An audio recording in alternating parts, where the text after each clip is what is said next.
todos.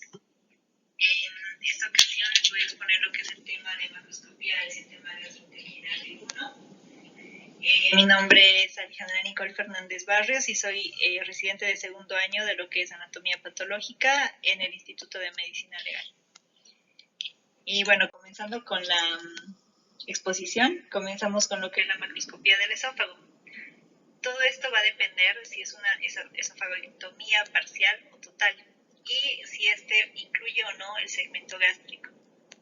Para comenzar debemos orientar la muestra guiándonos siempre por, en el caso de que tenga un segmento gástrico, nos guiamos por eso, o si es parcial, seguimos la orientación clínica previa. Debemos medir la longitud y el diámetro del espécimen, pintar la superficie externa y los bordes de sección, como vemos en imagen superior derecha, tanto el margen mucoso proximal como el distal. Y bueno, después debemos abrir por el eje longitudinal, evitando cortar el tumor. Y para esto debemos guiarnos por el tacto al introducir el dedo índice para localizar dónde está la lesión y evitar cortarla.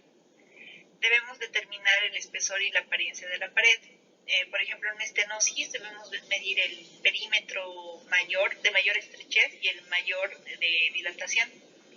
Debemos observar la superficie de la mucosa e identificar la unión gastroesofágica. Y bueno, en el caso de que haya una lesión, debemos describir cómo es esta lesión, su tamaño, su color, su consistencia, la profundidad de invasión de la misma, dónde está localizado y la relación que tiene con la unión gastroesofágica.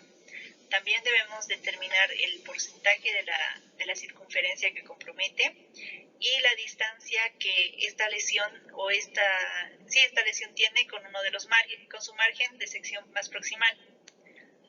Si este tumor, si el porcentaje de tumor abarca más el tejido esofágico, lo tomamos como si fuera esofágico, pero si este está en la unión, se lo toma como un carcinoma de la unión. En cuanto a los cortes, debemos tomar 4 cortes que incluyan la lesión. Y para esto con el borde radial, previamente pintado como ya se explicó anteriormente. Debemos tomar la zona de transición y las relaciones con los márgenes, tanto el proximal como el distal. Debemos tomar un corte de la unión gastroesofágica y también si hay áreas anormales en los casos de un esófago de Barrett. Debemos tomar cortes perpendiculares de los márgenes de sección proximal y distal y también se toma otros cortes de otras áreas presentes, como en el caso de que venga con un segmento de gástrico. Y debemos tomar lo que es todos los ganglios que se logren aislar. Pasando a lo que es la macroscopía de esófago, bueno, nuevamente depende del espécimen, si es total o parcial, pero siempre debemos orientar la muestra y debemos también ver qué regiones anatómicas están presentes en la misma. Debemos pesar lo que es el espécimen, retirar el aumento para después poder en el mismo seccionarlos y disecar lo que son los ganglios. Debemos pintar los bordes de las secciones proximal y distal, como vemos en la imagen, y debemos describir lo que es la superficie externa, medir la longitud de la curvatura mayor, la longitud de la curvatura menor, la circunferencia, el borde de la sección proximal y distal. Y nuevamente debemos palpar la mucosa con el dedo índice para identificar lo que es el tumor y evitar seccionarlo. Y abrirlo por la curvatura mayor siempre y cuando no haya ninguna lesión en la misma. Después pasamos a medir lo que es el espesor de la pared y evaluar las capas, la mucosa, la muscular y la serosa. Y en el caso de que haya una lesión debemos describirla, nombrar dónde está la localización, el tamaño de la misma, la profundidad, el color, la consistencia, la apariencia, el aspecto y la distancia que tiene con los márgenes, ya sea proximal o distal. Debemos pintar lo que es el borde radial de la lesión, o sea, la serosa, y debemos describir la mucosa que no está afectada. En los grupos ganglionares del cáncer gástrico, esto se los divide en 3 niveles de disección, de 1, de 2 y de 3. De 1 siendo el grupo ganglionar 1 al 7, el 2 del 8 al 12 y el 3 del 13 al 16. Y bueno, esta disección ganglionar va a depender de la localización tumoral, depende al área gástrica que esté afectada, como vemos en el cuadro inferior izquierdo. Debemos identificar y aislar los ganglios de las diferentes cadenas ganglionares, ya sean los cardiales derechos, izquierdos, los de la curvatura mayor y menor, o supra e inframilórico. Pasando a lo que son los cortes de lo que es el estómago, debemos tomar 4 cortes radiales de la lesión junto con la mucosa adyacente, que incluya el margen profundo. Debemos tomar un corte perpendicular de los bordes de sección proximal y distal. Debemos tomar cortes representativos de otras áreas del estómago, como ser el cardias, el fondo, el cuerpo y el atrio. Y debemos tomar corte de todos los grupos ganglionares de cada una de las cadenas ganglionares y en diferentes casetes, siempre identificándolos, ya sean cardiales derechos, cardiales izquierdos, de la curvatura mayor, de la curvatura menor, supra e inframilóricos. En cuanto a la gastrectomía parcial, debemos tomar el borde de la sección proximal de la mucosa gástrica púnica y la muestra no debe incluir los ganglios cardiales derechos e izquierdos. Pasando a lo que es el manejo macroscópico del hígado, tenemos aquí lo que es igual nuevamente ver si es una total o una lobectomía parcial. En el caso de que sea una parcial, generalmente estas se las mandan porque son lesiones focales. Nuevamente debemos orientar, pesar y medir lo que es la lesión. Debemos describir la superficie, buscando si es que hay retracciones o nodulaciones, ver si hay una ruptura traumática para identificar dónde está el área lacerada. Debemos describir las lesiones, siempre especificándolas lo que es el número, el color, el tamaño, la consistencia y localización, la distancia en relación con los márgenes quirúrgicos, y debemos identificar también zonas con cicatrización, nodulaciones, necrosis, hemorragia, trombos. Y bueno, antes de describir el parénquima, debemos secar bien lo que son los márgenes de sección y pintarlo con lo que es tinta china, realizando cortes seriados de 0.5 a 1 centímetro perpendiculares al margen de sección. Una vez realizados estos cortes, nos va a permitir que el espécimen se fije mejor y así podamos describir mejor la apariencia de lo que es el parénquima, ya sea de donde está la lesión y la neoadyacente. Y los cortes, lo que se debe tomar es el corte de la lesión y su relación con la cápsula hepática tumoral, el parénquima adyacente, o mejor dicho, la zona de transición, los vasos y margen de sección, otro corte perpendicular al margen de sección y otro corte del parénquima no comprometido.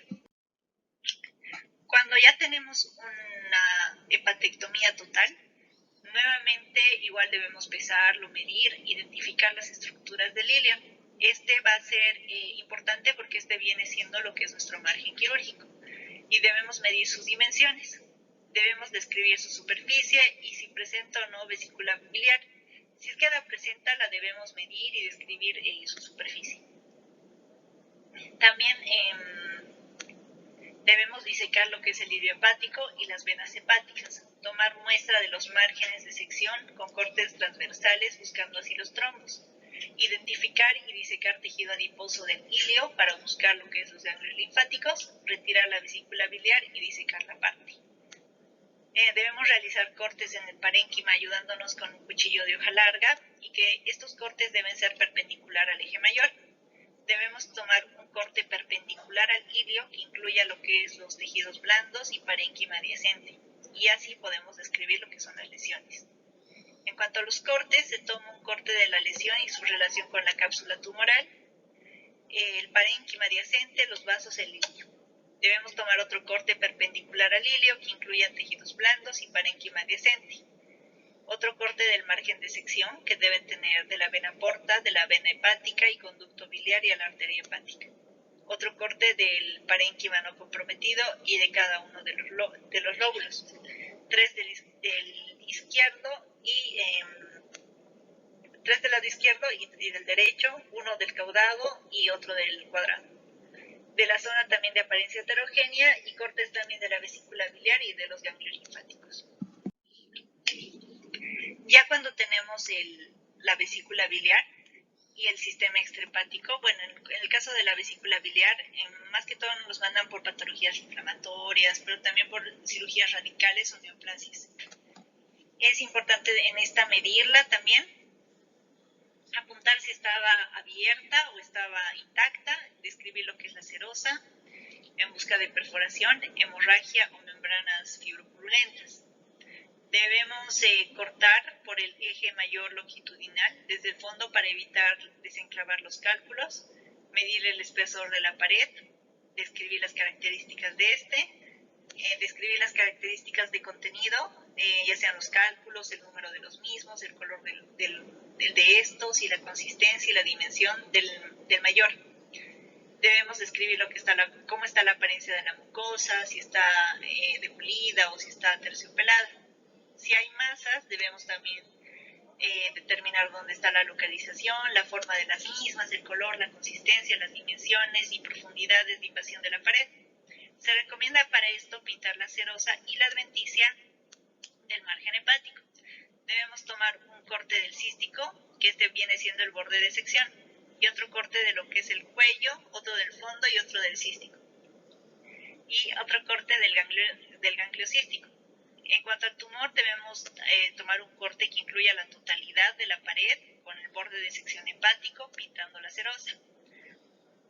Cortes también de áreas no comprometidas, margen de sección del cístico en un cassette aparte. En cuanto a la resección biliar, las resección biliares locales o segmentarias, debemos orientar la muestra, identificar cómo se recibió la pieza, si el medio de fijación era el adecuado y si la pieza estaba abierta o estaba intacta. Debemos identificar las estructuras, órganos y conductos los conductos enviados, medir la longitud del mismo y el diámetro de cada porción del árbol biliar. Describir la apariencia de la superficie externa de cada estructura por separado. También debemos pintar lo que son los márgenes distales y proximales de cada conducto y de tejidos blandos. Es preferible no abrir los conductos de manera longitudinal para evitar remover las pequeñas lesiones con las tijeras. Para esto se recomienda hacer cortes seriados transversales de más o menos 2 a 3 milímetros, manteniendo la orientación, y esto nos ayuda a identificar las áreas con estenosis y las lesiones que se van a encontrar. En cuanto a los cortes, debemos incluir todo el espécimen en su totalidad y manteniendo siempre la orientación, numerando de ascendente los cassettes, como por ejemplo acá muestran una numeración alfabética y numérica creciente. De los márgenes, también debemos tomar otro corte de los márgenes proximales y distales de cada conducto en diferentes cassettes, y cortes de la vesícula biliar si es parte de la resección. En cuanto a la macroscopía de una Whipple, debemos tomar en cuenta si es una duodenectomía, pancreatectomía parcial y gastrectomía parcial, o es la Whipple modificado, que es una pancreatoduodenectomía sin gastrectomía. Este es para un tratamiento efectivo y seguro para las neoplasias periampulares. Debemos orientar e identificar las estructuras que nos vienen, medir la dimensión pero de cada estructura, pintar el margen de sección pancreático, pintar el colédoco, los bordes de sección duodenal, proximal y distal, los tejidos blandos. Y bueno, se inicia abriendo el duodeno por el lado opuesto al páncreas. Se mide el espesor de la pared duodenal, debemos describir el contenido de su luz y las características de la mucosa, la presencia de ulceraciones o masas. Y antes de cortar, debemos tomar cortes de los márgenes, un corte transversal del margen del conducto colédoco, del margen del pancreático, cortes perpendiculares de los márgenes duodenal, proximal y distal, márgenes de los tejidos blandos peripancreáticos. Debemos canalizar lo que es el colédoco y el conducto pancreático hasta su salida por la ampolla de Vater o por el conducto accesorio de Santorini a través de la papila accesoria. Y mediante esto debemos realizar el corte a través de los bisturís y dividirlo en dos partes iguales, el colédoco, el conducto pancreático y el parenquima pancreático. Esto permite evaluar el tumor y la relación que tiene el mismo con estructuras adyacentes. Identificamos la masa, la medimos, describimos su localización, su relación con estructuras adyacentes, su forma, color, el tamaño y la consistencia y si presenta o no quistes. En cuanto a los cortes, se realizan cortes del tumor de 4 a 6 cortes que incluyen su relación con el parénquima pancreático, la ampolla de Vater, el duodeno y los tejidos blandos.